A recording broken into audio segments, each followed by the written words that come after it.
राम आणि रावणाचं युद्ध चालू होतं. रावण काही केलं मरत नव्हता. बिभीषणाने येऊन सांगितलं कानामध्ये, प्रभो त्याच्या नाभीमध्ये अमृत आहे, जोपर्यंत नाभीमध्ये बाण लागत नाही तोपर्यंत रावण मरणार नाहीये.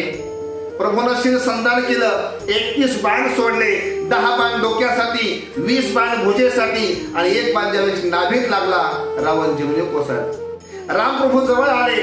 रावण राम प्रभूकडे पाहतोय आणि रावण म्हणतोय, रामा तुला माहिती तू का जिंकलास आणि मी का हारलोय माहितीये?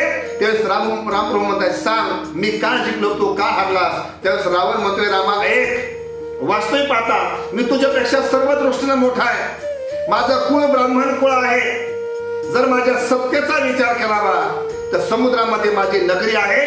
सर्व देवादिकांना मी बंदीखान्यात ठेवलं आहे. नवग्रहाच्या पाहिल्या आहेत. जर माझ्या संपत्तीचा विचार करावा तर तुझ्या नगरीपेक्षा माझी नगरी सोन्याची आहे. जर माझ्या परिवाराचा विचार केला तर 80,000 पत्नी आहेत, 1 लाख मुलं आहेत, 1.25 लाख नातू आहेत. तरीही तू का जिंकलास आणि मी का हरलो माहितीये? त्यावेळेस राम प्रभू सांगतायत, का हरलास सांग.